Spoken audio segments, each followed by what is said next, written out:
Hare Krishna. Om Ajnana-timirandhasya Jnananjana-shalakaya Chakshurunmilitam yena Tasmai Shri Gurave Namaha. Shri Chaitanya Manobhishtam Sthapitam yena Bhutale Swayam Rupa Kadamahyam Dadati Swapadantikam Vandeham Shri Guru Shri Yudhavadakamalam Shri Guru Vaishnavamuscha Shri Rupam Sagrajatam Sahagana Raghunadanvitam Tam Sajivam Sadvaitam Savadutam Parijana Sahitam Krishna Chaitanya Devam Sri Radha Krishna Padan Sahagana Lalita Sri Vishnakarmitamscha He Krishna Karuna Sindhu Deenabandhu Jagatpate Gopesha Gopika Kanta Radha Kanta Namostute Tapta Kanchana Gaurangi Radhe Vrindavaneshwari Vrishabhanu Sute Devi Pranamami Haripriye Vancha Kalpatarubhyascha Kripa Sindhubhya Evacha Patitanam Pavanebhyo Vaishnavebhyo Namo Namaha Jaya Sri Krishna Chaitanya Prabhu Nityananda Sri Advaita Gadadhara Srivasadi Gaura Bhaktavinda Hare Krishna Krishna Krishna Hare Hare Hare Rama Rama Rama Hare Hare Om Namo Bhagavate Vasudevaya Om Namo Bhagavate Vasudevaya Om Namo Bhagavate Vasudevaya नारायणं नमस्कृत्य नरं चैव नरोत्तमं देवीं सरस्वतीं व्यासं ततो जयं उदीरयेत् तवैपुंसां परो धर्मो यतो भक्तिरधोक्षजे आयतिकीयप्रतिहता ययात्मा सुप्रसीदति वासुदेवे भगवती भक्तियोगा प्रयोजितः जनयत्याशिवैराग्यं ज्ञानं च यदाहेतुकं शुश्रूषोषददानस्य वासुदेवाकृतारुचि शान्महत्सेवया विप्रा पुण्यतीर्थनिषेवनात् शृण्वतां सकता कृष्णा पुण्यश्रवणकीर्तनः हृदयन्तस्थो हि अभद्राणि विधुनोति सुहृत्सतां नष्टप्रायेष्व भद्रेषु नित्यं भागवत सेवया भगवती उत्तमश्लोके भक्तिर्भवति नैष्टिकी तदा रजस्तमो भावा कामरोपादयश्ये चेतयेतेरनामितं कृतं सत्त्वे प्रसीदति एवं प्रसन्न मनसो भगवद्भक्ति योगतः भगवत्तत्त्वविज्ञानं मुक्तसङ्गस्य जायते विद्यते हृदय ग्रन्थिश्चिद्यन्ते सर्वसंशयः क्षीयन्ते च कर्माणि दृष्टा एवात्मनीश्वरे कृष्णाय वासुदेवाय देवकी नन्दनाय च नन्दगोपकुमाराय गोविन्दाय नमो नमः नमो पङ्कजनाभाय नमो पङ्कजमालिने नमो पङ्कजनेत्राय नमस्ते पंकजांग्रये त्वयि मे अनन्यविषया मतिर्मधुपते सकृत् रतिमुद्वहतात् अथा गंगे वागं धन्वती वें कुंती महारानी की जय, श्री प्रभुपाद की जय, ग्रंथराज श्रीमद् भागवतम की जय. Welcome dear devotees. Thank you for joining today. We are reading from Canto 2, Chapter 3, text number 23. The chapter's name is Pure Devotional Service. One second.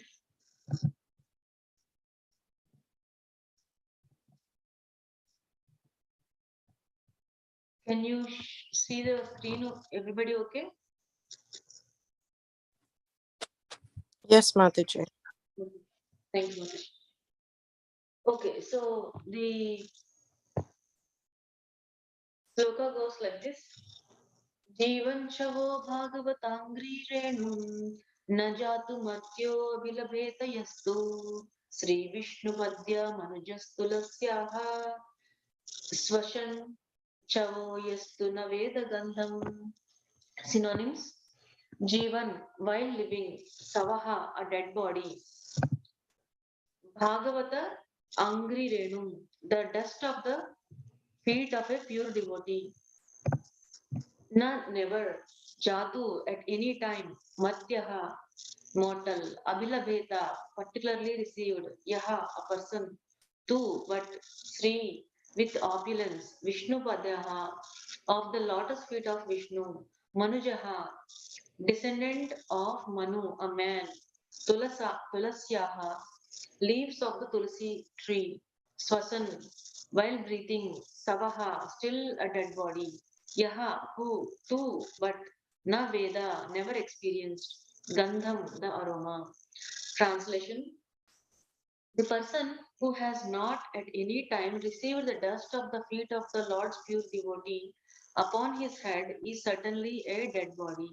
And the person who has never experienced the aroma of the tulsi leaves from the lotus feet of the Lord is also a dead body, although breathing. Purport by His Divine Grace, HG Bhakti Swami Srila Prabhupada, Srila Prabhupada Ki Jai. Although, according to Srila Vishwanath Chakravarti Thakura, the breathing dead body is a ghost. When a man dies, he is called dead. But when he again reappears in a subtle form, not visible to our present vision, and yet acts, such a dead body is called a ghost. Ghosts are always very bad elements, always creating a fearful situation for others. Similarly, the ghosts like non-devotees who have no respect for the pure devotees nor for the Vishnu deity in the temples, create a fearful situation for the devotees at all times. The Lord never accepts any offering by such impure ghosts. There is a common saying that one should first love the dog of the beloved before one shows any loving sentiments for the beloved. The stage of pure devotion is attained by sincerely serving a pure devotee of the Lord. The first condition of devotional service to the Lord is therefore to be a servant of a pure devotee, and this condition is fulfilled by the statement reception of the dust of the lotus feet of a pure devotee who has also served another pure devotee. That is a way of pure disciplic succession or devotional parampara. Maharaja Rahugana inquired from the great saint Jadabharata as to how he had attained such a liberated stage of a Paramahamsa. And in answer, the great saint replied as follows Bhagavatam 5.12.12 Rahuganaitat tapasanayati nache jaya nirvapanadgrahadva nachandasa naiva jalagni suryer vina mahatpadarajobhishekam.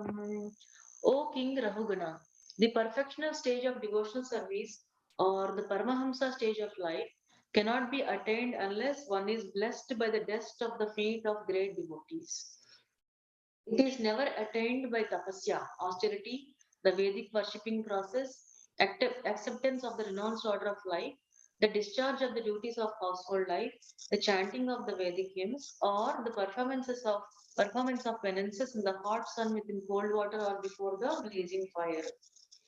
In other words, Lord Sri Krishna is a property of his pure, unconditional devotees, and as such, only the devotees can deliver Krishna to another devotee.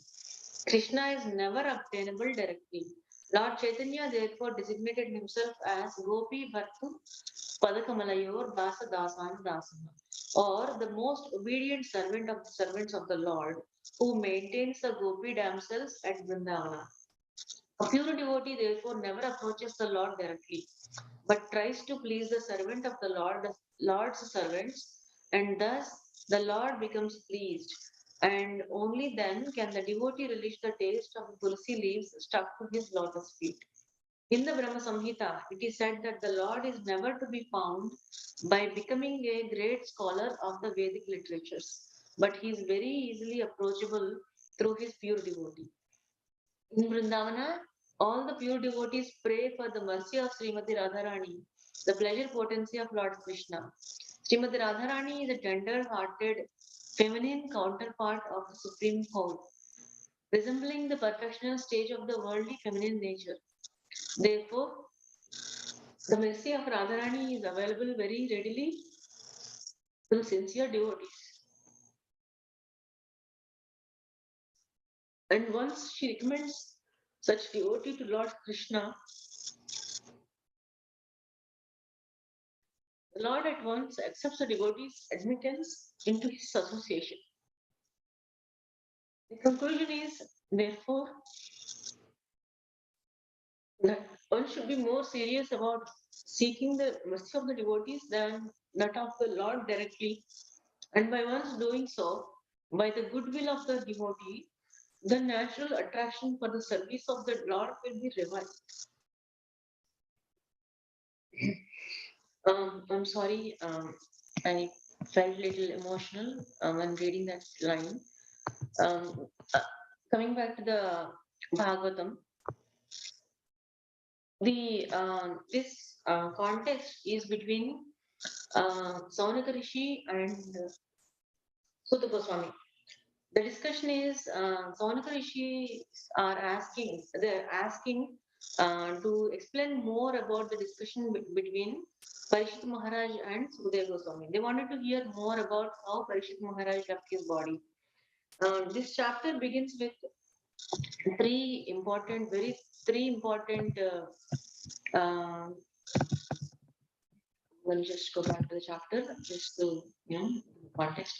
So the first three chapters are the first step in God realization. So here, Sukadeva Goswami explains what should a person hear, what should a person not hear, and what is the first step in God realization. I mean, what should be, hearing is the first step in God realization. So that was there are many other important points, but it's very important to take the for this context. I'm just going a high level. So this for chapter 2 is the Lord in the heart. We have read about the Paramatma feature of the Lord in the heart. In everybody's heart there is Paramatma. And when we pay obeisances to other person, we are recognizing the Paramatma in their heart as this body as a temple of Krishna. So we are like walking temples around, all around us. We have seen there are so many devotees stopped by yesterday for Srila Prabhupada's installation. So it was amazing experience. Srila Prabhupada looks majestic. It felt like, we are in the temple. It's like a full-fledged temple. There is no difference between when the main temple opens and now, it's just the same. And it felt the same.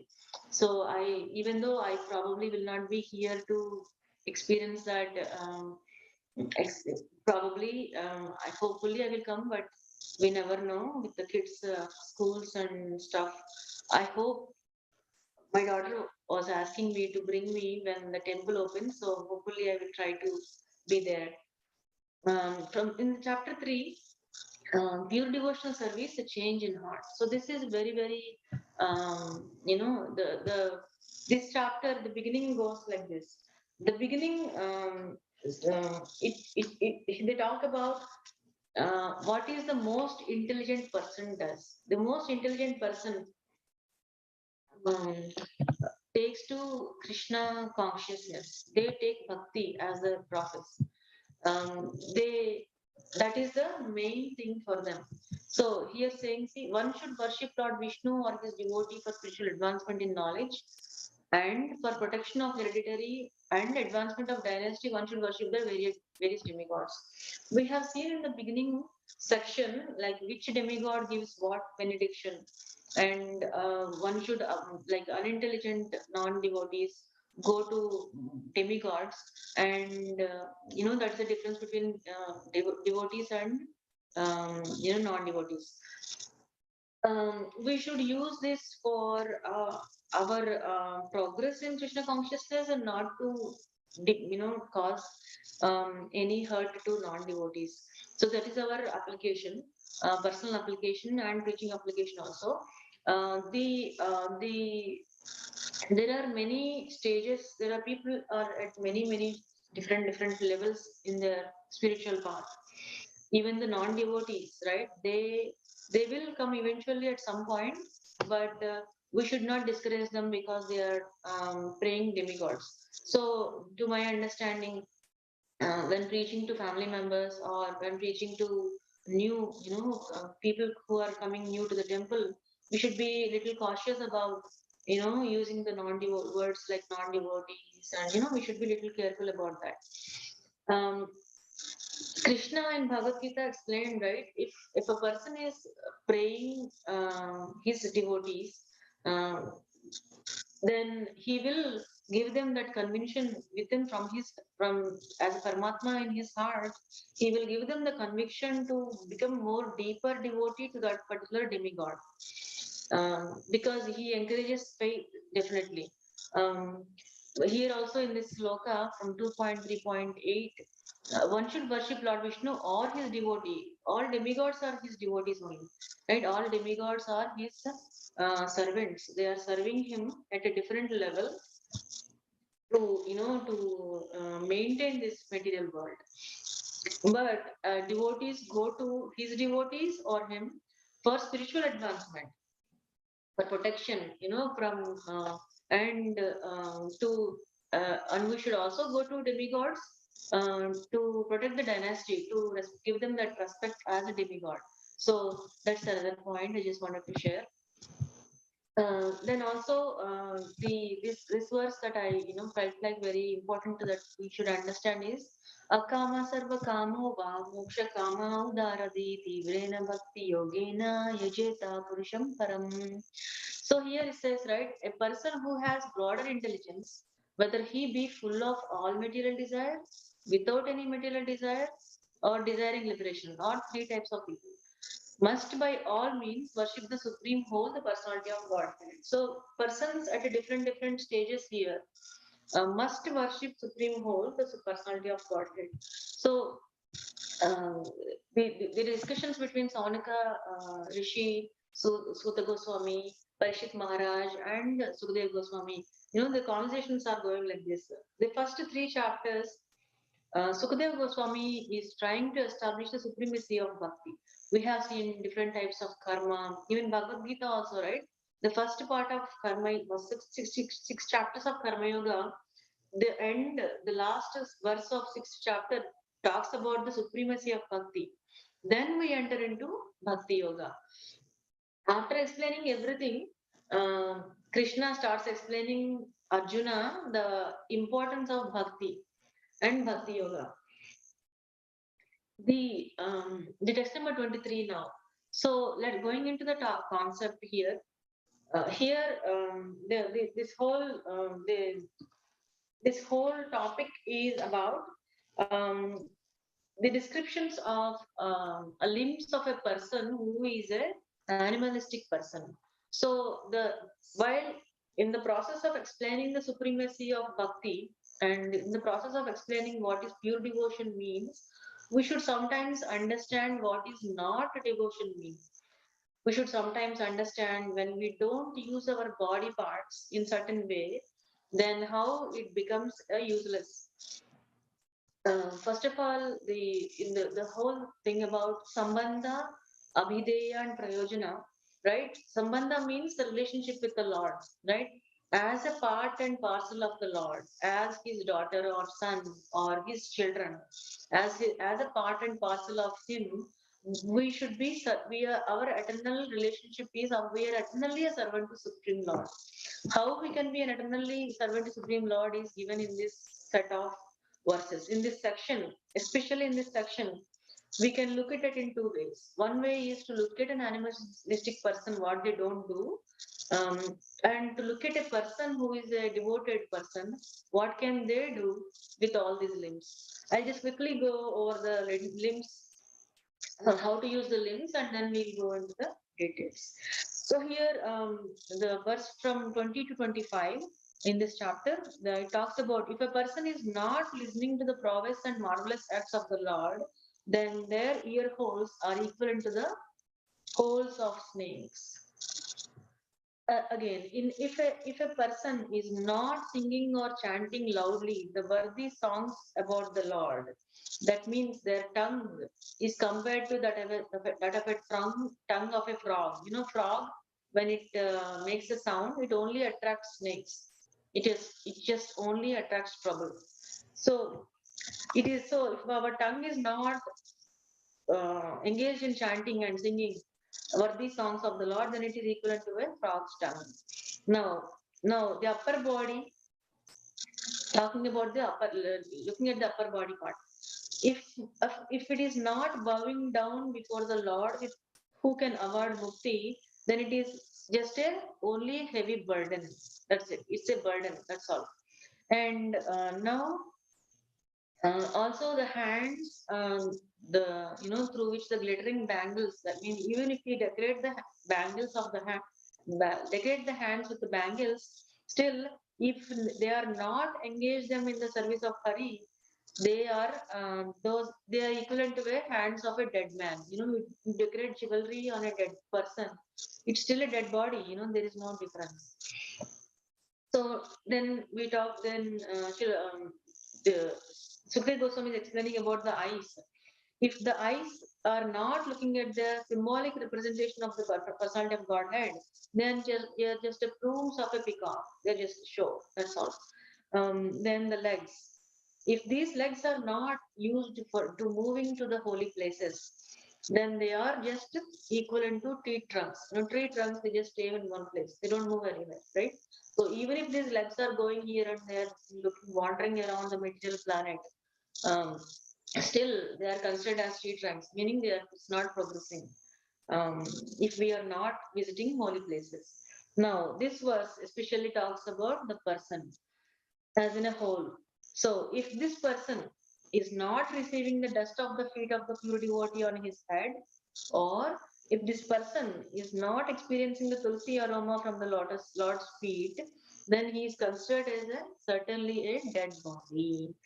I know these statements are very strong, but in a positive way, we should understand. Because when a person is serious in bhakti, they should take it seriously, these things. And these are the things that will inspire them to, use their body parts in the service of the Lord. There is the next verse is about heart, and if the heart is not transforming even after having chanted the Lord's holy name, then it is considered as a steel framed heart. So there is no difference between a steel frame, it just makes a sound, but that doesn't penetrate through, it cannot get through the heart and cause a change. So so this is this conversation is happening wonderfully between Sukhdev Goswami, Parishit, and that conversation is being heard by Suta Goswami and Saunika Rishis. So this was some many important points I wanted to share. Initially, number one is in the first chapter, in the first verse, first paragraph, it talks about the first condition of devotional service is to the Lord is therefore to be a servant of a pure devotee. And this condition is fulfilled by the statement, reception of the dust of the lotus feet of a pure devotee who has also served another pure devotee. So this is again talking about this disciplic succession or devotional parampara. Why they are asking us to, serve a pure devotee, servant of a pure devotee, means because this pure devotee has served another pure devotee before, which is a proven theory, a proven practical scientific approach to reach Lord Krishna. Lord Krishna cannot be reached directly. So those of you who are engaged in the service of the pure devotee, you are so fortunate.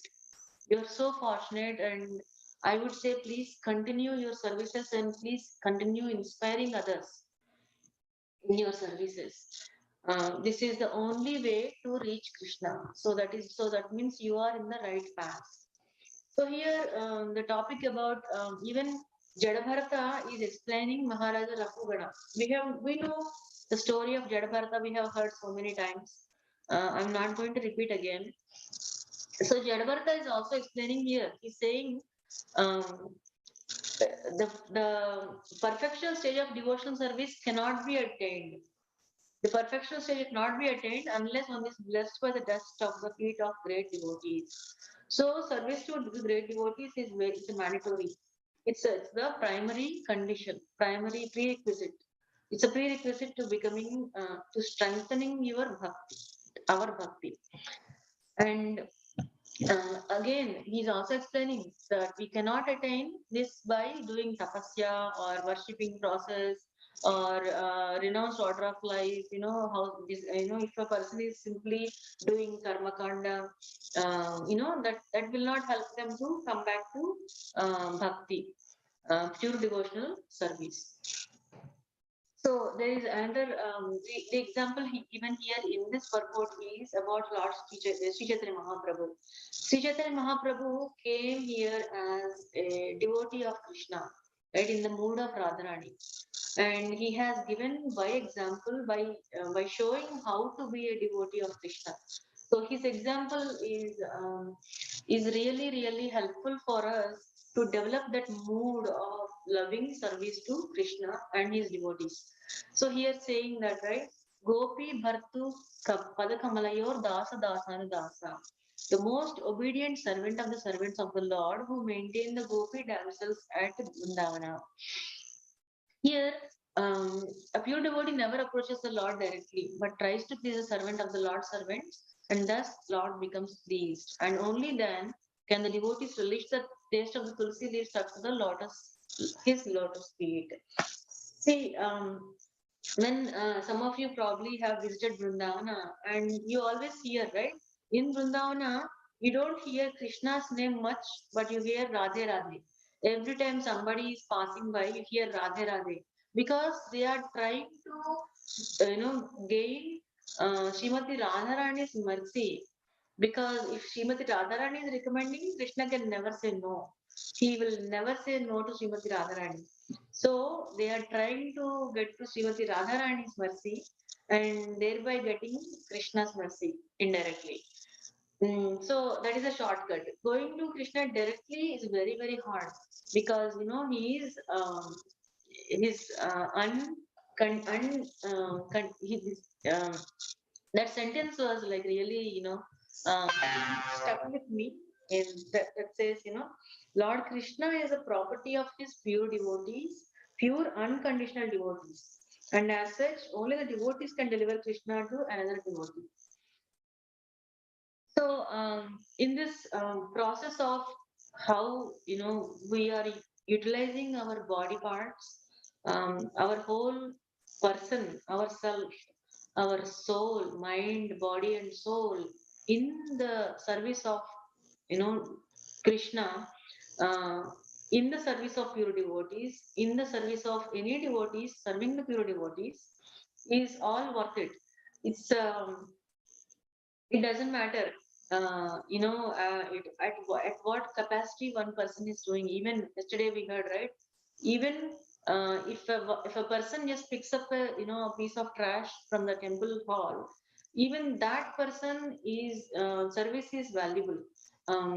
Because Krishna never forgets. Whatever we did, whatever little we offered to Krishna, he never forgets. Like yesterday was a great event of Sri Rama Navami, and Sri Ramachandra Prabhu even gave equal value to that squirrel that is trying to dip itself and trying to, pick up some dust and dropping on the bridge that they are building, the Ram Setu they are building towards Lanka. He gave equal value to Hanuman and to the squirrel also. Hanuman was lifting big, big, rocks and big boulders, and he's breaking the mountains to build the Ramasetu, and squirrel is doing a very little. So but in front of the Lord everybody is equal. Everybody is equal. But he has definitely he is favoring his dear devotees, obviously, right? When there is a fireplace, a person close to the fireplace will experience the heat and warmth from the fireplace, right? But a person who is far away from the fireplace, they feel cold. You know, they feel cold. You cannot say fireplace is showing partiality to those people that is near to the fireplace, right? So when we are near to Lord Krishna and his devotees and his servants and when we are serving his devotees, we will feel that warmth. And when we are far away, we will feel that coldness. That cold chills. We will feel that. But we cannot complain, right? It's our fault. It's not the devotees that are close to the fireplace or it's fireplace itself. Uh, so it's very important that we take shelter of great devotees, because Krishna is the property of the pure unconditional devotees. So and we should be very, very careful also. Who we are taking shelter. We should be very, very careful. We should be very, very um, that decision, it should not be like you take shelter and you go back. That's not the case. Once you are committed for life. There is no going back from this path. And please be very careful before taking that step of commitment, and do not drop off and go back or go down. I prayed that Srila Prabhupada in the ISKCON Nepal temple will give us strength, will give us that bhakti that he is carrying in his heart, and will give us that faith and strength to move forward and become successful in our life. Like His Holiness Rompa Swami Maharaj was explaining yesterday, may you become successful and let other people become successful also. That you become successful in your bhakti and give that bhakti to others also. Sharing is very, very important. And when you do that, Krishna will be always happy. And yesterday Nityananda Prabhu was explaining, right? Srila Prabhupada, no, uh, he was explaining the from seventh canto this verse about Prahlad Maharaj. Prahlad Maharaj was praying, right? I don't want to become, liberated. I don't want to become, perfect and all this, but I want to see everybody become liberated. I want to help everybody liberated. That's what Srila Prabhupada also did, right? He could have lived more number of years. He could have lived longer and wrote more many. He could have just written books only, but he sacrificed his life. He spent so many hours, preaching, teaching, training, giving bhakti, writing and translating, um, even constructing temples, and what not. He has done everything. He has given his blood and sweat and blood and everything to. He just he sacrificed his life for this mission. And anybody who is supporting this mission is definitely will be blessed by Sri Krishna and Srimati Radha, and they will get that mercy. And having Srila Prabhupada in our temple is makes me so happy, and I'm feeling so fulfilled and satisfied with yesterday's festival celebrations and the ecstatic kirtan and so many number of devotees coming to temple. It was wonderful experience. I hope we will continue this enthusiasm, and become grow more and more and more and become huge, so and successful in this life, and and the lives ahead. So thank you very much for giving me this opportunity to speak, and to bear me. Please forgive me if I said and did anything wrong. If there is any feedback or corrections, or if you want to share your experience, please do so now. Hare Krishna Mataji, please accept my humble obeisances. All glories to Guru and Gauranga. Mataji, wonderful Monday morning Srimad Bhagavatam class. Thank you so much. You mentioned something which caught my attention. I never dwelt on this point, but somehow assumed. You said once you commit to a spiritual master, it's a lifelong commitment. However, just going back on that, I think, I've heard something more than that. What I've heard is the spiritual master, if somebody is unsuccessful, he comes back to, reclaim that particular, devotee or disciple. So my question is it lifelong or is it eternal? Thank you, Mataji. Good, very wonderful question, Prabhuji. You got a very good point. See, the relationship goes both ways. It's not a one-side love, right? This is not a one-side love track. It's like this, right? If a person is the promises that we make at the fire sacrifice during initiation, right? It's a very serious promise. That promise goes both ways. If the devotee is committed and is, then the spiritual master will save them. But if the devotee is not committed, if the devotee drops down, then it is not spiritual master's responsibility. It's a tight, very tight, it's a tight knot. It's a very strong knot that that cannot be separatable. um, yes, In some cases, spiritual master comes back, but we don't want that, right? Do we want our spiritual master to come back? We should not even think about it.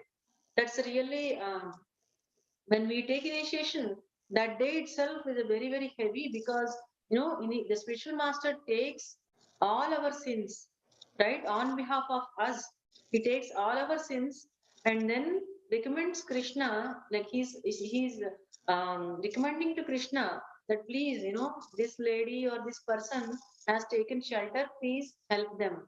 I will take responsibility. I will be the surety. I'm gonna sign, right? Surety signature. He is giving surety signature on our behalf. So what should we do? So instead of thinking about whether spiritual master is going to come back or not, we should even not think about that thought. We should not even think about it. We should do our part. That's it. When we take care of the present, future will take care of itself, right? Just like that, when we just sincerely do our part, our spiritual master don't need to come back. So we should help each other, to not run into that situation at all. But Srila Prabhupada, right? Srila Prabhupada is his divine grace. It's not just his grace, his divine grace. He's eternally there. He's even if he went back to spiritual world, he could come back. Even if he comes back, he will not be in pain. This material world does not affect him, right? He's like Avaduta, right? He is like Mahabhagavata. So when Srila Prabhupada was in so much physical pain, right? Even though he is there in this material planet, nothing is affecting his consciousness. His mind is so absorbed in Krishna. At the time of death also, right? He's constantly absorbed in Krishna conscious preaching only. So the only positive part I saw is, even if spiritual master comes back, right? It will not, this material world will not affect them. This material world is not a place of suffering for them, because they're always engaged in spiritual progress. They're always engaged in giving mercy to other people. They're always supporting the devotees. They're always supporting Krishna's mission, right? That is always there. There is no deviation. Just like this iron rod, yesterday Nityan Pran Prabhu was explaining, right, that this iron rod, when it is, when it is made hot, it is equivalent to fire. There is no difference. So when we are connected to this electrical line, right, when we are plugged in to the spiritual circuit, then we are connected. Our spirituality is connected. Then we are right there with Krishna. There is no separation. There is no suffering. The material suffering will not affect us. So I think the minus and the positive side, what we need to take is, what, as a devotee, what is my place, what is my service, how is my sambandha, and what is my abhideya, how is my learning, and what is the prayojana, that we get to. So, understanding the sambandha, prayojana, abhideya, and prayojana, it will, bring us back to what we need to do in that bewildering situations. Another positive note is, even if they come back, let them come back, because there could be more people who need that, that mercy. People are suffering for association. People are suffering for services. People are suffering in this material world for friendship. You know, to at least find one friend. People are suffering. For them, yes, we need spiritual masters. We need the pure devotees. We need the pure unconditional devotees to come and then deliver us. So it's a good thing only. But I don't want my spiritual master to come back for me. He's already given me the mercy and shelter. That's it. We should not expect more. We should continuously just serve them and continuously go towards that path and reach the destination. Do not forget the prayojana. So reach the prayojana, somehow achieve the prayojana, just simply following the sambandha and abhideya process. So that's my understanding, Prabhuji. If there is anything more devotees want to add, please add. And correct me if my understanding is wrong. Thank you, Mataji. Hare Krishna. Thank you. Thank you for your question.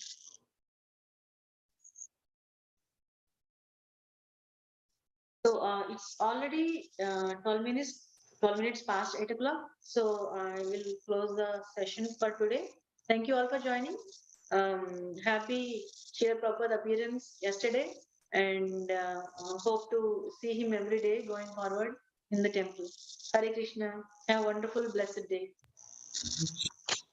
वाञ्छकल्पतरुभ्यश्च कृपासिन्धुभ्यश्च पतितानां पावनेभ्यो वैष्णवेभ्यो नमो नमः.